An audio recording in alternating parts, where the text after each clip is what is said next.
correctly with the correct amount. D20 Radio, where gamers roll. www.d20radio.com.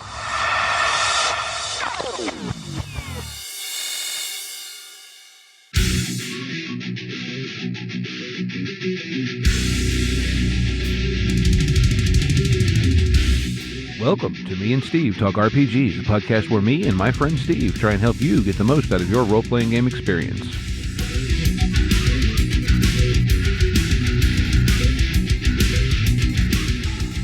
Hey folks, what's up? Welcome back to Me and Steve Talk RPGs. I'm Steve. Over there, Steve. And I'm Steve. Yep.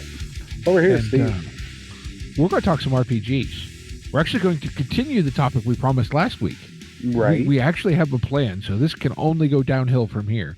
Right. But before we do that, what are we going to shout out today? We doing Gamer Nation Con again, or?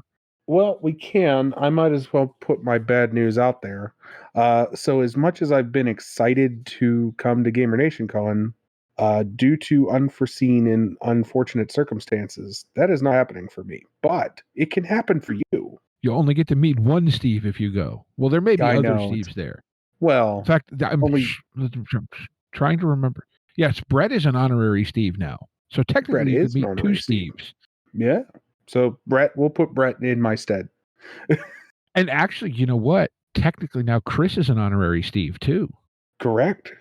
So we can put Chris in my stead. Yes. But JT, yeah, Gamer Nation Con. JT will be there. Yeah. He's an honorary Steve. There's a lot of honorary Steves. Right? He might not be yet. I think he's on. I think he's been on 3 times. Oh, has he? I think. I don't remember. Man, we've been doing this for too long. But yes, Gamer Nation Con, April 4th through the. I gotta open a calendar here. Hang on. It's April 4th through the 8th. No, through the 7th. Yes, April 4th through the 7th. Dallas Games Marathon, Plano, Texas, which is in greater Dallas area. Mm-hmm. 4 days of gaming goodness, lots and lots of games of all kinds, board games, RPGs, may even be some people playing card games there. I don't know 100%. People probably bring stuff. I know last year there was just people playing something everywhere all the time. That is absolutely correct. And it is a great time, and I'm very bummed out that I can't go. It is, life. Yes, I'm disappointed in you not to be able, but sometimes life just does things that aren't happy. No, trust me. If I could circumvent the circumstances, I would have a long time ago. But unfortunately, circumstances as they stand, I am not able to. Well, we will game in your memory, in your absence. Game in my stead. Yes, there we go. Well, with all that being said, let's go ahead and move into our topic, which is a continuation of a topic we were talking about. Yawning. We were talking the opposite of yawning. We were talking about action and intrigue. And so this is the action part of that conversation. Yes. So where we left off last week is I had given myself and you some homework, and I completely failed my homework. Well, because I didn't actually do any either, so. Yeah, fair enough. Everything I started looking into that I was like, ooh, just action scene, had intrigue in it. Like, oh no. Well, conversely, I had a realization today, actually, to the inverse of that. Okay. So to back up, the supposition we were going to argue about was my statement that I think you can have intrigue alone, but action alone is not really tenable. And I realized that, well, I think that does hold true for a long-form game. For something short-term, say a one-shot, that's not necessarily the case. Exhibit A being Havoc Brigade. Which we played last night, which is phenomenal. And I was running. By the way. Oh, I love Havoc Brigade. It's such a fun. Last night was so chaos and fun and such a good time. And really, I think the only intrigue in Havoc Brigade is just how high will the dumbness and tomfoolery escalate. Like, and I say that with all the love in the world to the crew playing it, because it's a blast. We're having a ball. you know, but there's no story, not really. There's a goal, sort of, but you guys have managed to like thwart yourselves in almost every turn somehow. Who needs any form of transportation? We have managed to destroy every form of transportation we've come in contact with. We don't need to travel long distances. No, we just need to walk. But that being said, right, Havoc Brigade, and it even says it in the the game itself, is only intended as a one shot. In fact, Grant Howen actually recommends trying to keep sessions to 3 hours because it can be kind of an overload going much past that. I've taken it to about 4 hours. Yeah, I was going to say, we've managed to string this entire campaign, this one shot, into about 4 sessions. Right, but we're playing like hour and a half at a clip. Yeah, So fair enough. It's hard for us because it is only a limited amount of time to herd the cats. Mm-hmm. In a game that is specifically designed for the cats to run everywhere. Exactly. And I really enjoy that game because it is chaos. It is just do what you want to do. What do you want to do? What do you think you would do? And although I'm mildly something at the fact that I got called out for turning things dark by the way we handled using the goblin to block the portcullis. Especially considering the person who said that's first experience, our introduction was me running Delta Green for them. Yeah, I don't know how it got dark, but it didn't and it got comically dark, if that makes sense. That was my intention. I got where you were going with it. I got what you were trying to do by explaining what you had explained. I think it just maybe caught him a little off guard. if that's maybe the terminology for that. But that's possible. All-purpose goblin eating. All-purpose goblin eating. Yeah, Havoc Brigade is such a great game. Yes. On the subject of GNC, I'm working up a Lord of the Rings themed version of Havoc Brigade. I have a character list. I just need to make out the sheets. Nice. Which is a little tougher than I thought in a way, because Lord of the Rings inherently has some seriousness to it, and that is one thing. I'm not saying you couldn't play Havoc Brigade more serious, but it is not intended to be that way. You could definitely do it more serious than we're doing it. Oh, definitely. And I think as far as the seriousness in Lord of the Rings, you could subvert that in Havoc Brigade. Mm-hmm. I thinking what I'm going to end up with is something more like the webcomic DM of the Rings. Probably. But that's okay. That's the goal, almost. Right. But yeah, it's go ahead. So yeah, the sort of a diversion, but off of the point that yes, to a certain point you can have just action and it be fun. However, I don't think playing Havoc Brigade over and over again for 4-hour sessions every other week would be fun for very long. Well, and I'll say this, it's all meat and no potatoes, right? There's no substance to it. It's a lot of fun, and it's really good fun, and it's great while it lasted. But boy, if it lasts any longer, it's not. There's nothing there. There's nothing to hold it up. And that's where Intrigue really comes in, is that if you want a story to hold up, if you want a story to be substantive in any way, you have to have some form of intrigue in some way or another. Mm-hmm. Even arguably in Havoc Brigade, even though set pieces are, or even though, everything is a big action set piece, there is a little bit of intrigue of the town's guard are catching on to us to try and figure out what's going on here, and there's noise being made, and there's, what I mean, there is some intrigue in that, where the story's heading is, it may not have a lot of it, but it does have some. Fair. And the again, I think the main crux of everything is that flair over substance in tabletop RPGs works but doesn't stick. And substance over flair works, but doesn't it works but is boring, right? Well, can I take this to one of your favorite parallels to gaming? Go for it. Professional wrestling. Okay. You have someone like, and I'm not the biggest wrestling fan, so if I'm getting things wrong, anyone out there in listener land, I'm sorry. But I'm going to say someone like a Bill Goldberg. Okay. Okay? Goldberg was a phenomenon when he came up, but Goldberg really didn't have much of a shtick. He was a hell of an athlete. He was a good physical performer. 2 seconds. Mm-hmm. Sorry about that. Yeah, that's okay.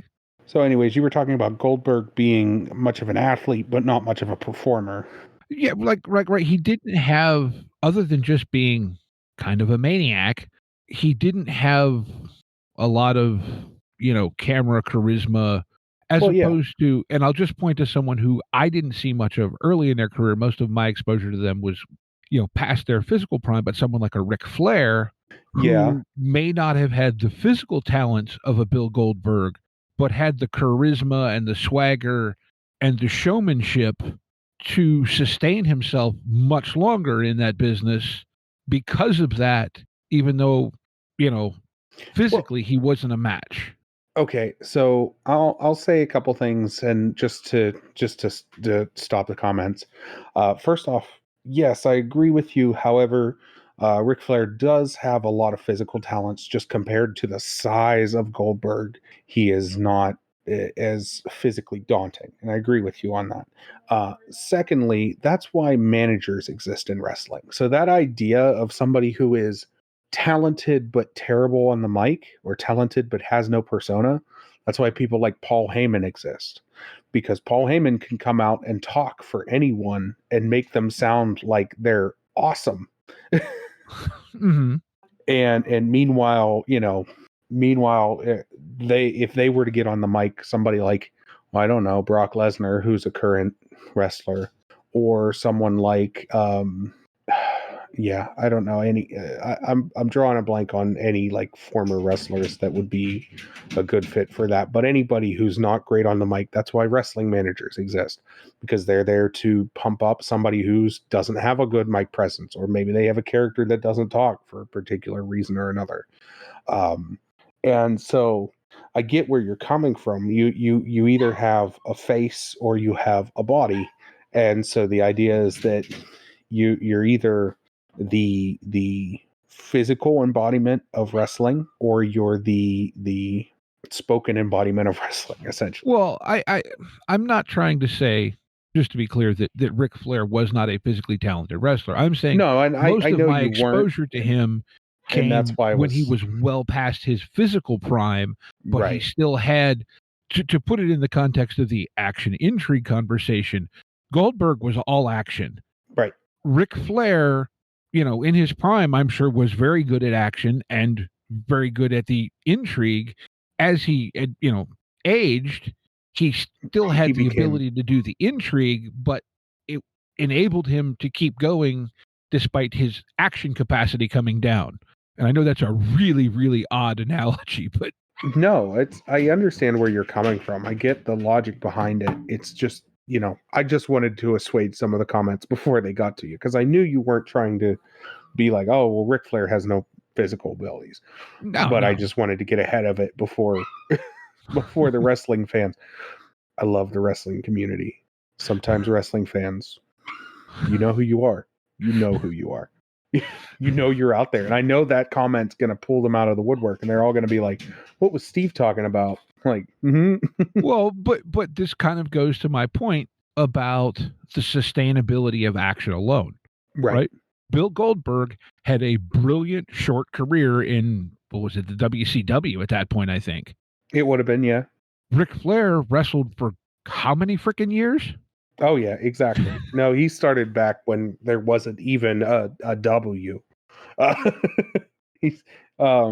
He started back when it was, a handful of promoters in the South. Yeah, and so where, like I said, this is where I think to craft a good, let's say, campaign, not necessarily adventure, you need to mix them.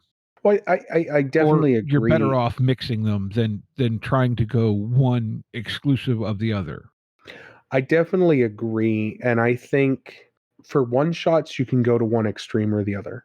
For, like you said, campaign play, anything that's longer than, we'll say, 3 or 4 sessions, you have to have a mix. You have to have anything that's longer than 3 sessions, you have to have a little bit of intrigue, otherwise you're going to lose your players. And we go back to that old conversation of player engagement. And player engagement is such a big thing in tabletop RPGs. If your players are not engaged, you're losing them. You're losing the battle. You're losing them at the table. They're not paying attention. They're not catching their turn. It's going to draw everybody out of the game, and then you're back to square one of my players weren't engaged, so now here we are. Mm-hmm. So it's crucial that your players stay engaged in the entire everything. And including some action, including some intrigue in your games is what keeps players engaged. Oh yeah. And I think too, one thing that's been on my brain to mention about the action side of things is don't roll too much for your action. No. No, Let action be action. Right. This is the complaint that you hear about the way a lot of D&D gets played is roll for this, roll for that, roll for that, roll to open the damn door. No, right? Like at some point your action needs to move to be good action. And like I guess what I'm trying to say is, don't roll unless failure is interesting, right? Like to go back to that saying, I think the first person I heard directly say it was GM Chris, but it's so true, which again is where Havoc Brigade is almost an exception, right? Because everything's interesting in Havoc Brigade. You guys have more fun when you screw up a roll. Yeah, no, it's more entertaining to see how this goes wrong. And again, you're right. You're exactly on the point. Don't make your players roll when there's nothing that's going to be interesting happening. Right. In my D&D campaign, I have my players roll for very little unless they're like actively looking for something. If they're actively searching and being like, "Okay, where is this?" Okay, you're now actively searching, give me a roll. But if they're like I want to open that door. What's your passive strength? What's your strength number? What's the number? It's a 17. You're very strong. You can open that door with no issues. Or, passive perception is a thing that exists in D&D. I have been very hard working at using the numbers that are presented on the sheet and not just ignoring half of them, right? 9 times out of 10, and especially in D&D, we ignore the numbers and look at the modifiers. We go, okay, well, I want to open that door, or I want to talk to that guy and try and convince him that blah, blah, blah, blah, blah. And we'll make you roll dice and be like, okay, we'll roll dice. Well, the fact of the matter is if I'm looking at that guy and I'm talking to him and I have an 18 in charisma and I roll a 1 on dice, it doesn't mean anything. I still have an incredibly high charisma and I should have a good chance of convincing him of whatever I want to convince him of. But I rolled a 1 on dice, so it doesn't matter now. So I've been just trying to play with that. But like, I agree with you that having substance to your rolls makes rolls feel like they have some weight to them. It makes you feel like I'm actually doing something, whereas not having any substance. Oh, I'm tired today. Not having any substance to those rolls makes them feel pointless, and like you're just rolling dice to hear the sound of dice roll. Well, I think too, like I've noticed what's happened a few times with Havoc Brigade is that one of you guys will describe this plan of action in some sort of grandiose detail, and then it's like, okay, well, I need you to roll, and then depending on the roll, I'll often ask, okay, so how did this go incredibly good, or how did this go incredibly not so good? And that feels like it uses the roll, it provides, some engagement, and it just, everyone like feels like they're having fun because you know what you were intending. So when I ask you how it went wrong, you're already thinking in that vein, I guess. Exactly. Because you know, like I know for yourself, when somebody makes you roll dice that you're trying to do something with, you know all of the many scenarios how that dice roll can go wrong. You have a whole list of them in your head. And when the GM comes to you and goes, okay, you rolled, it failed, how does this go wrong? You now get to be like, oh, well, whereas instead of having somebody that would just describe it to you and tell you how it went wrong, you can now be like, oh, it went wrong because X, Y, and Z and Bob got in the way. And like, who's Bob? Well, Bob's this guard, right? Like, Mhm. and yeah, that's such a great engagement. That's such a great engagement on that side of things. But I think the other thing with roles, right? You need some, right? Because let's be honest, most of us as players, we do like to roll dice. Mm-hmm. But I think in action sequences, dice rolling slows it down. And I think it's important to keep action moving as fast as you can. I think my biggest thing that I've done to help action sequence move faster is putting people on deck. So I don't know where, I don't know when, but I discovered this idea of, especially in, let's say, D&D combat that's in turns, right? Mm-hmm. Combat that's in rounds, you're going, Steve, you're up, Joe, you're up next. Mm-hmm. And by going, Joe, you're up next, get your turn ready, be ready to go, he can be ready, and then the next person can get ready on his turn, right?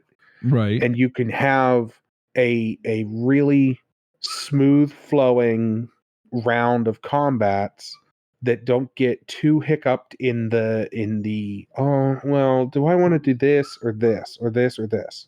No, have your turn ready to go, because when I call on you, you're going to tell me what you're doing, you're going to roll your dice, we're going to move on to the next person, or we're going to move on to the NPC or whatever.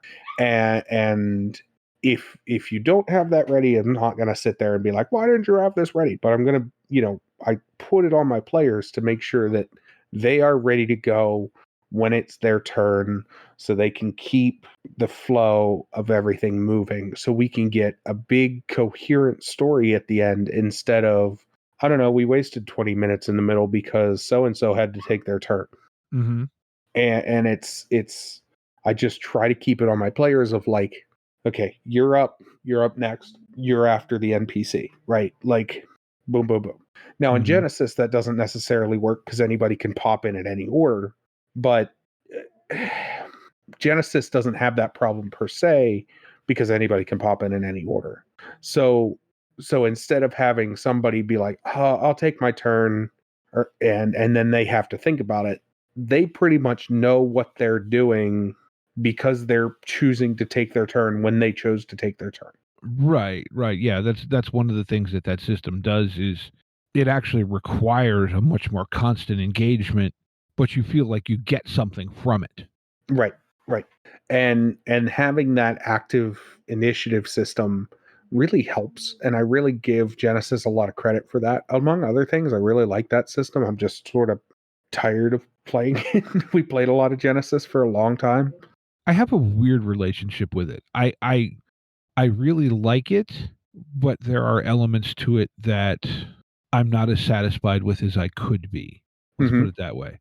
I And I completely don't think agree. it's a design flaw. It's just a fact of how the game works. And I think some of the elements that I really like, you can't have without some of the side effects that I'm not as fond of. Right. And then that's a whole nother discussion for another sometime. Yeah, I just what's their next thought, Steve? I don't know. I mean, like I said, I think, the biggest thing I think with your action in a game is, like I said, you keep it moving. And when I say go as fast as you can, I don't mean try to go as fast as is possible. I mean, go as fast as the steps you need to use to keep it interesting let you. You know what I mean? You're going to need to make some rolls that are going to slow some things down. You need to do that. But like you said, what you don't want is that 20-minute pause while someone figures out whatever. Other Yeah, than that, it's go as fast as you can make it comfortable. and I think too, just make it dynamic, right? Like, Mhm. running a gauntlet is fun, but if all you do is run gauntlets, you need to change it up and not do the same thing every time, I guess is what I'm saying. Do you get where I'm going? Because my brain is not outputting effectively at the moment. I get running. Like maybe it's a chase, maybe it's a fight, maybe it's, almost falling off a cliff, whatever, right? Like, vary it, I guess, is what I'm trying to say. And Right, don't be right. afraid to make it change in the middle. It's a fight, and now you're also trying to not fall off a cliff. Exactly. It's a fight, and now you're also trying not to slip and fall off a cliff or slip, or yes. You know what I mean? Like mix it up, because again, like we talked about last week, the same thing over and over again loses its impact. You just become desensitized. It's like, how often do you really pay attention to anyone's car alarm going off anymore? Yeah, and that used to be something that I would just say like nothing. Now, because hell, the other day I was putting gas in the car and I had the remote in my pocket and I apparently bumped the frickin' button with something that was in my pocket, and it starts going off. So I have to fish the keys out of my pocket, shut it off. Meanwhile, I'm standing at the gas station. Yeah, and it's we become something I've run into while making soap. We become nose blind to certain things, right? You have to have a palate cleanser, otherwise you're not going to notice. You're going to lose the forest through the trees, right? Mm-hmm. And you're gonna lose the trees to the forest in a way, if that makes sense. You're gonna focus on the bigger picture and not the details anymore. And it happens with people at work, it happens with people in real life. Man, how many times have you been driving home from work and like completely zoned out and then realized you were home? Yes. I do that. Oh yeah. I do that. Like, I'll be driving somewhere and be like, thinking about other things, and then next thing I know, I'm there. I'm like, what happened? How did I teleport? Yeah, really. And that's terrifying to some people, because Well, I it's get it's it, a but little disturbing, at times. Like, especially I've had it, like when I used to work second shift, I'd be driving home, and the route I take is notoriously heavy with fog at times. Mhm. And you'd be like, okay, well, there's that road sign that's lit up. I don't remember the one at this point, and I'm now past that. Did I just run that red light? Oh man. Or, the even more scary part is when something happens on your mindless commute. I was driving on the Pennsylvania Turnpike to a job at one point, and it was, I don't know, it wasn't bad weather or anything, but I was passing a semi truck, which I had done. I pass semi trucks all the time because they're going slower. We're going up a hill.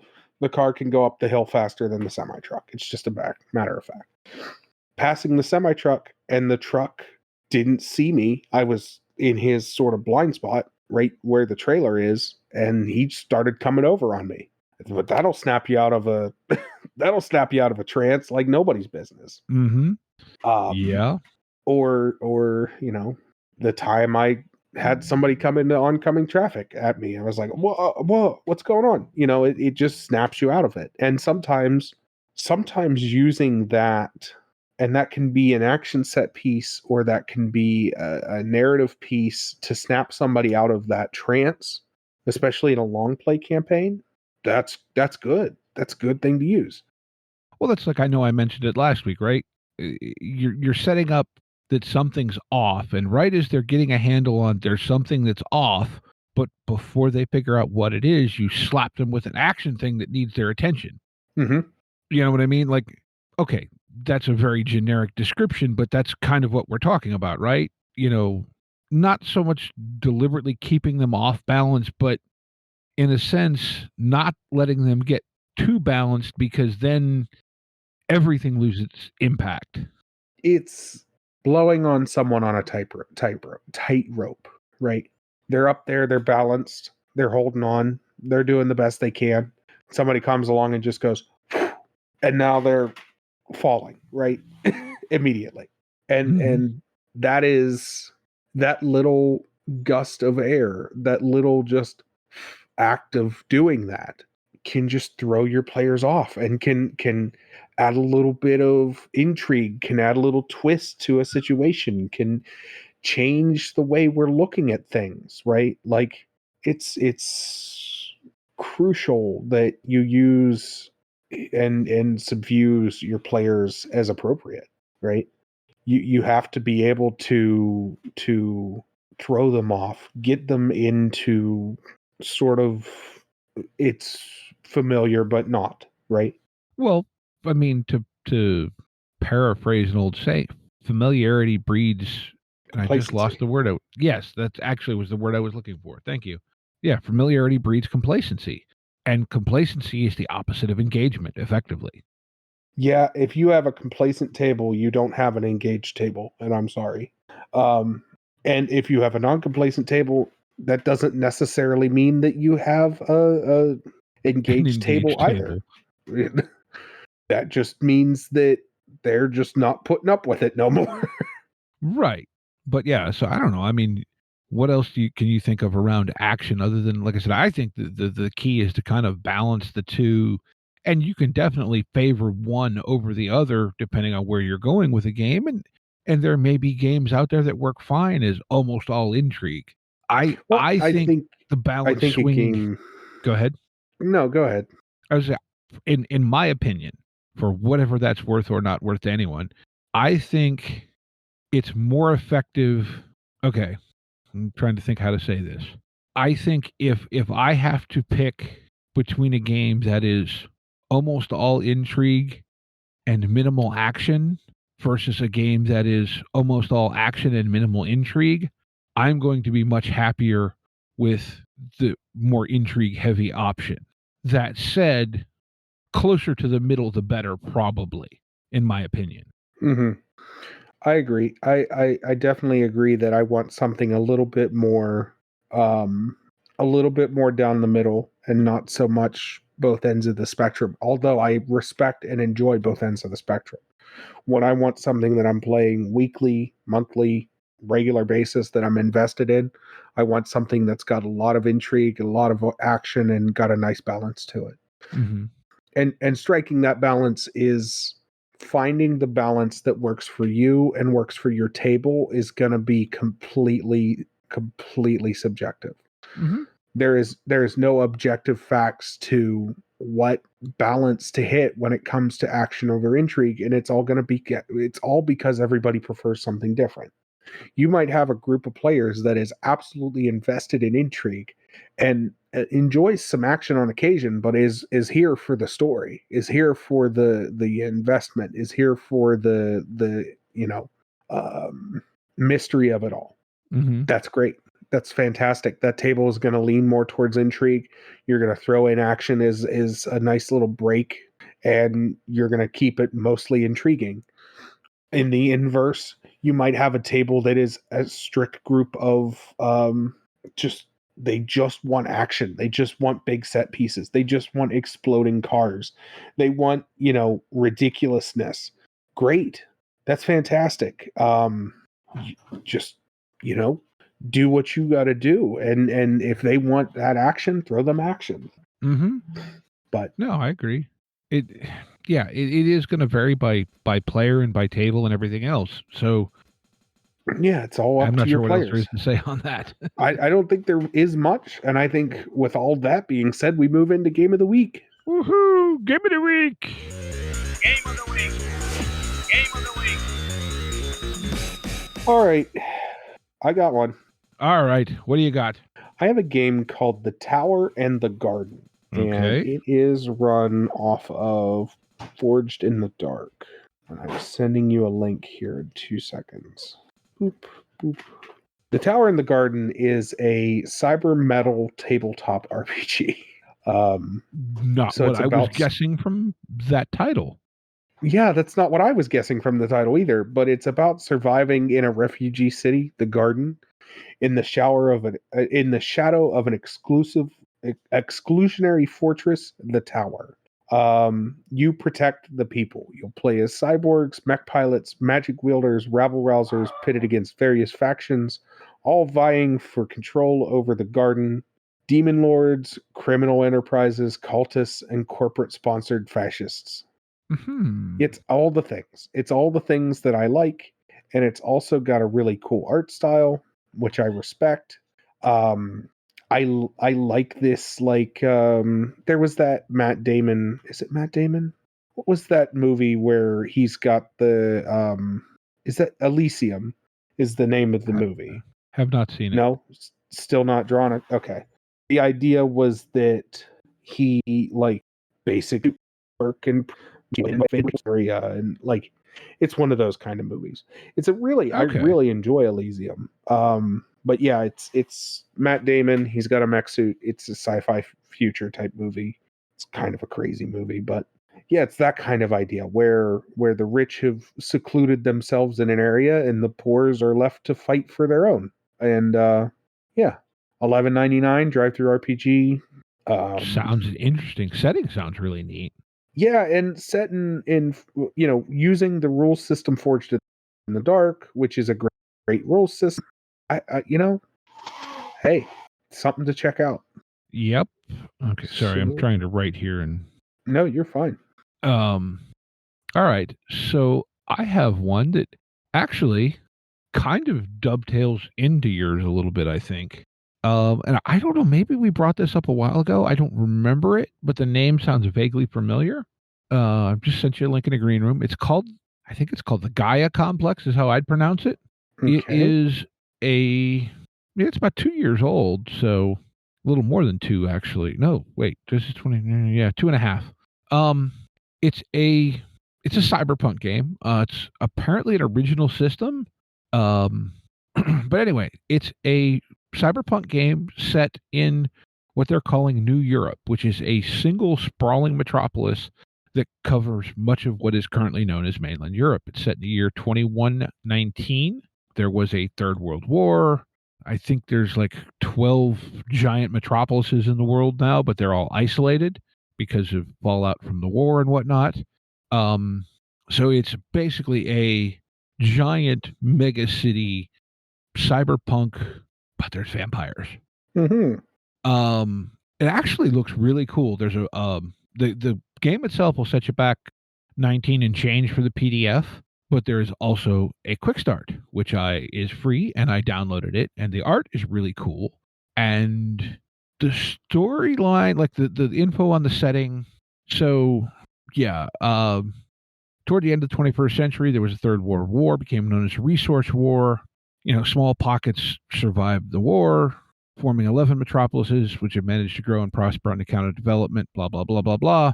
And it's now basically New Europe, which is this big city that is kind of the center of the game, is run by an overzealous AI known as Gaia. So, like I say, it sounds really intriguing. Yeah, that's definitely something. It's going on the radar and definitely something I'm going to check out here shortly because I've been looking for a game like this. I downloaded the quick start because it's free. It talked a little bit about the system. I didn't get a chance to read it because I downloaded it right before we started, but it works on D12s and D3. So, I mean, in my opinion, I like things that use D12s, and D3s are easy enough to fudge.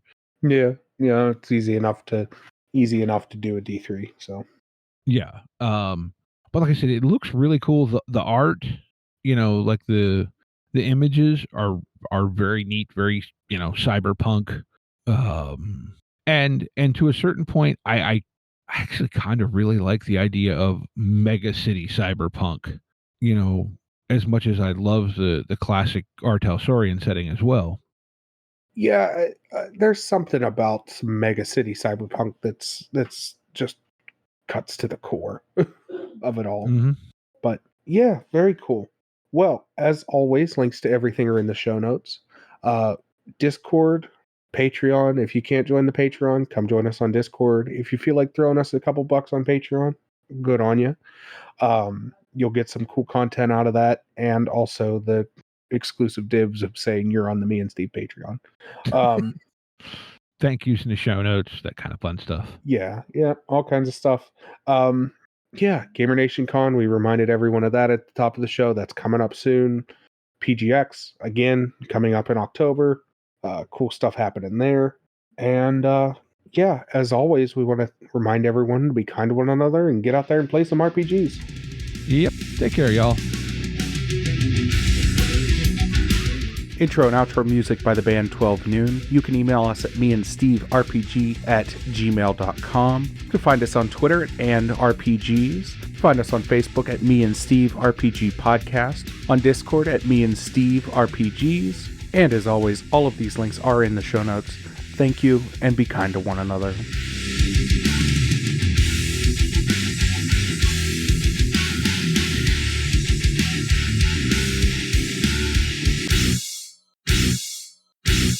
How much for the cigar? Cigar, $20, dog. You gotta go down the street to the store and buy that.